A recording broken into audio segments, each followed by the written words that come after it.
যেহেতু সাকিব আল হাসানের নামে হত্যা মামলা হয়েছে সেহেতু সবারই জানার আগ্রহ যে সাকিব যখন দেশে আসবে তখন তিনি গ্রেফতার হবেন কিনা। এই প্রসঙ্গে আজকে আইন উপদেষ্টা জনাব নজরুল সাহেব, আসিফ নজরুল, তিনি সাংবাদিকদের সঙ্গে কথা বলছিলেন এবং সাংবাদিকরা এই প্রশ্নটাই করছিলেন। এটি ছিল একটি খুব গুরুত্বপূর্ণ প্রশ্ন যে সাকিব আল হাসান গ্রেফতার হচ্ছেন কিনা। এই প্রশ্নটির উত্তর তিনি দিয়েছেন। দেওয়ার আগে যে কথাটা বলেছেন সেটিও সত্যি কথা। সেটি হচ্ছে যে আরও একজন খেলোয়াড় যিনি ছিলেন ফুটবলের জাতীয় দলের ক্যাপ্টেন আমিনুল, তিনিও একটি রাজনৈতিক দল করতেন, তাকে গ্রেফতার করা হয়েছিল এবং তাকে দিনের পর দিন জামিন দেওয়া হচ্ছিল না। আসিফ নজরুল নিজেই সাংবাদিকদের কাছে প্রশ্ন করেছেন যে আপনারা কি তখন এই প্রশ্ন করেছেন যে তাকে গ্রেফতার নিয়ে প্রশ্ন করা হয়েছে এবং তার যে জামিন হচ্ছিল না সে ব্যাপারে তো আপনারা কিছু বলতে পারেননি। এবং এটা ঠিক যে আমিনুল তিনি জাতীয় দলের ক্যাপ্টেন ছিলেন, তিনি সাব গেমসে চ্যাম্পিয়ন হয়েছিল তার নেতৃত্বে দলটি, তো তিনিও তো একজন জাতীয় ফিগার।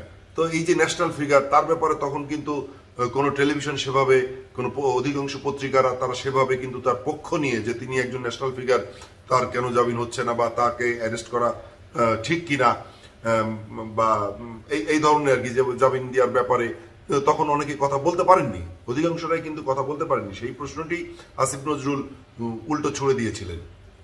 তারপরে আসিফ নজরুল যেটা বললেন সাকিব আল হাসানের ক্ষেত্রে, যে খুবই পজিটিভ ভাবে বলেছেন।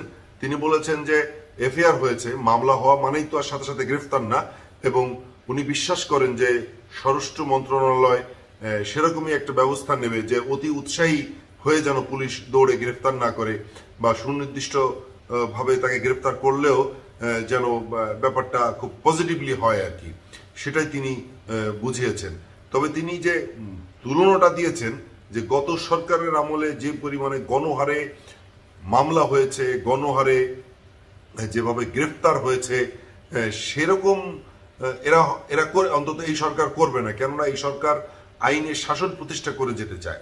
এই সরকার আমরা একটা জিনিস বুঝতে পেরেছি যে প্রধান উপদেষ্টার বক্তব্যের মধ্য দিয়ে এবং বিভিন্ন উপদেষ্টাদের বিভিন্ন সময়ের কথাতে, সেটি হচ্ছে যে এই যে অন্তর্বর্তীকালীন সরকার, তারা অন্তত এইটুকু প্রমাণ করে যেতে চান যে দেশে আইনের শাসন আছে, দেশের বিচার ব্যবস্থা নিরপেক্ষ, সেটি অন্তত এই সরকার প্রমাণ করে যেতে চান।